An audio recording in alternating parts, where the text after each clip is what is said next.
Opa, fala aí cambada, hoje eu tô aqui com este cara, o Moto G7 Play, um telefone que ficou comigo como o meu principal por 16 dias ao todo.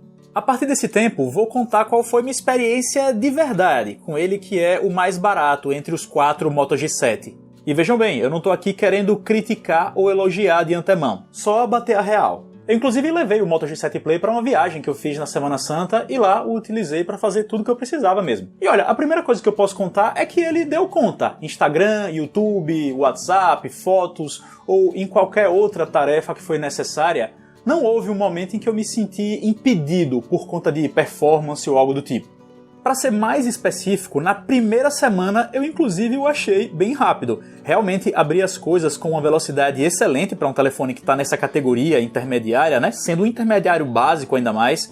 Só que depois de uns 10 dias, preciso dizer que a performance diminuiu um pouco sim. Depois desse tempo eu comecei a perceber que no fim do dia ele já pedia uns 2 segundos para abrir certas aplicações pesadas e também sofria uns 50 centavos quando eu ficava alternando entre apps. Eu vou considerá-lo um telefone que trava por conta disso? Não, absolutamente. Primeiro, eu tenho que reconhecer que faço um uso relativamente intenso de smartphones e nem sou o público-alvo principal. E segundo, que prestem atenção, eu não estou falando que ele engasgava adoidado não. Só que depois de um período utilizando a toda carga, eu percebi que ele perdeu um pouco de agilidade, vamos colocar dessa forma. Mas ainda fazia as coisas.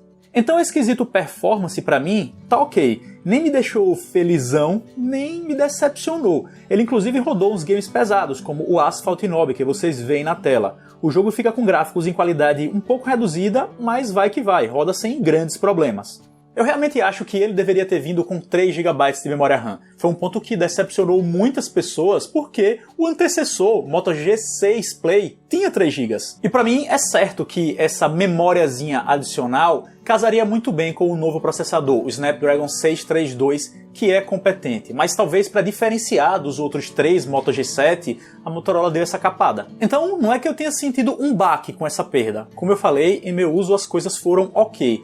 Mas pensando em longo prazo, essa memória adicional seria show de bola. A bateria foi outro quesito que a princípio decepcionou as pessoas, porque também perdeu capacidade em relação ao G6 Play. Mas eu preciso dizer que na prática os resultados não foram trágicos. Sem qualquer economia de energia, eu consegui cerca de 19 horas de uso total com umas 6 e meia de tela ligada. Para mim é um resultado mais que satisfatório para o dia a dia. Preciso fazer algumas observações sobre as câmeras. Tanto a frontal quanto a traseira fazem o que se espera para fotos mais comuns no cotidiano. Com boa iluminação, você vai tirar foto de paisagem, de pessoas posando para a câmera, enfim, essas fotos mais preparadas e com luz costumam ter boa qualidade. E até imagens que eu capturei à noite, achei boas o suficiente para compartilhar com amigos ou em rede social. Quando a luz abaixa demais, aí não tem jeito, a vaca vai pro brejo mesmo e é comum granulação e perda de definição em alta intensidade. Mas o que me incomodou mesmo na câmera traseira foi um detalhezinho na hora de capturar as fotos. Ocorre que em algumas situações aconteceu de eu pressionar o botão de captura, o celular fazer a animaçãozinha, mas na verdade a foto só foi finalizada coisa de 1 segundo ou até um pouquinho mais depois. Quer dizer, muitas fotos espontâneas que eu tentei tirar não ficaram boas ou ao menos não ficaram como eu queria por conta desse leve delay no registro. Leve, mas suficiente para estragar lá a cena que eu gostaria que fosse capturada. E para quem está se perguntando sobre o desempenho nas histórias do Instagram, eu dou nota 6,5, 7. Existe alguma perda de fluidez no vídeo e o áudio fica bem metalizadinho, às vezes baixo, parecido com o que ocorria no Moto G6 Play. Dá para usar numa boa, viu? Não é nenhum desastre também. Galera, eu tô aqui ressaltando certas falhinhas porque isso faz parte do objetivo do vídeo, mas se eu tiver que dar uma opinião geral sobre o Moto G7 Play, é que ele é um aparelhinho bacana para quem faz uso casual e não quer gastar tanto. Se você compara com um Galaxy J6 da vida, é meio que um telefone do mesmo nível, que costuma entregar o que consumidores dessa faixa de preço exigem.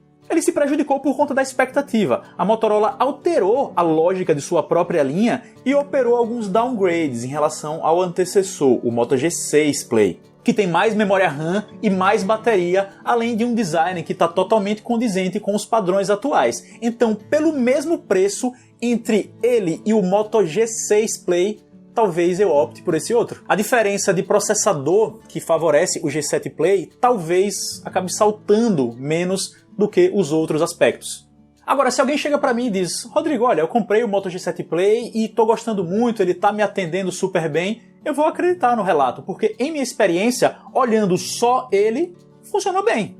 O lance é mesmo que o mercado atual é lotado de opções, e isso desfavorece aqueles aparelhos que não têm um diferencial muito claro, que é o caso desse carinha. Então aí, os meus 50 centavos sobre o Moto G7 Play. Espero que vocês tenham curtido esse vídeo. Se curtiram, não deixem de tocar no gostei aqui embaixo, é o joinha.